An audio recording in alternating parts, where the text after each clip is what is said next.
50 litros de un gas se encuentran a 2 atmósferas y 27 grados centígrados. ¿Qué volumen ocupará el gas en condiciones normales? Se pone, como ves aquí, entre paréntesis CN, que sería otra forma de poder decir condiciones normales. Ante este enunciado, lo primero que tenemos que tener en cuenta siempre, como hemos dicho, es ser capaces de sacar, de extraer los datos y etiquetarlos correctamente.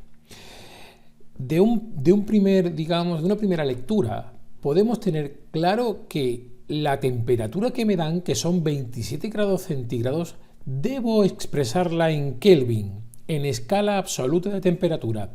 Cada vez que veas un dato como este, no puedes olvidar que estás trabajando con la ley de los gases y la temperatura tiene que estar expresada siempre en escala absoluta.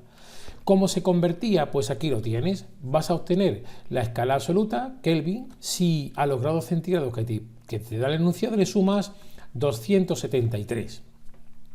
A partir de esta salvedad, nos vamos a extraer los datos. Me dicen que tengo 50 litros de un gas y que están a 2 atmósferas y a esa temperatura.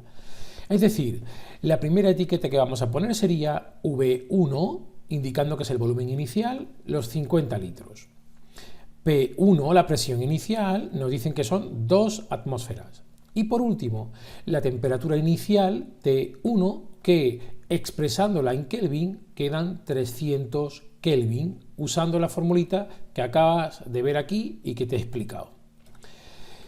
Claro, tengo que hay datos de volumen, presión y temperatura iniciales, pero ¿qué pasa con el resto de los datos?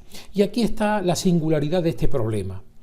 Los datos que te hacen falta están dentro de la expresión en condiciones normales. Siempre que veas estas condiciones normales, se refieren a una presión de 1 atmósfera y una temperatura de 0 grados centígrados, o lo que es lo mismo, 273 Kelvin. Así que nos faltan dos datos que están dentro de la expresión condiciones normales y que serían presión final P2, 1 atmósfera, temperatura final T2, 0 grados centígrados, o lo que es lo mismo, 273 Kelvin. Fíjate que ya tenemos todos los datos. Parece claro que la etiqueta que no tenemos, es verdad, lo que necesitaríamos conocer sería el volumen final, V2, que es precisamente la pregunta que me hacen: ¿qué volumen ocupará el gas, verdad, en condiciones normales? Dicho esto, vemos que va a variar también, en este caso, tanto el volumen como la presión como la temperatura. Lo único que se mantiene constante es la cantidad de gas. Por lo tanto, tenemos que usar la Ley General de los Gases o la ecuación de estado de los gases. Y esta ley, ¿qué me decía? Pues que el producto de la presión por el volumen de un gas dividido por su temperatura es siempre constante. Nosotros lo escribíamos en forma de ecuación y nuestra ecuación era la que ves aquí. Presión por volumen iniciales partido por temperatura inicial tiene que ser igual al producto del presión y volumen finales partido por la temperatura final. Recuerda que 1 y 2 hace referencia a inicial y final. Dicho esto, ¿qué era lo que teníamos que calcular? Bueno, pues hemos dicho que parecía claro que lo que estamos haciendo es que mi gas se va, digamos, a expandir, ¿verdad? Porque disminuye la presión y además se enfría. Tenemos que calcular, por lo tanto, el volumen del gas al final. Es decir, vamos a tener que dejar despejado solo a la derecha el volumen del gas. ¿Y para ello qué hacemos? Pues todo lo que acompaña a este volumen que está a la derecha lo tenemos que pasar a la izquierda. Por ejemplo, la temperatura habría que pasarla al primer miembro y la presión también al primer miembro. Vamos a empezar por la temperatura. Está en el denominador. ¿Qué es lo que hacemos? Pues la pasamos al numerador del primer miembro. Siempre pasamos de un lado a otro del igual, haciendo lo contrario. T2, como ves aquí, está dividiendo, pues pasaría al primer miembro multiplicando arriba. Después pasamos a la presión, hemos dicho. La presión que está multiplicando al volumen lo tenemos que pasar al denominador dividiendo. Aquí lo puedes ver. De manera que una vez que hago estos cambios y dejo V2 aquí solo a la derecha, lo que tengo es mi ecuación reescrita de la siguiente manera. P1 por V1 por T2, que era la temperatura que estaba en el denominador, la he puesto con otro color, partido por T1 y P2, que también está en otro color, ¿verdad? Porque viene desde el segundo miembro y pasa dividiendo.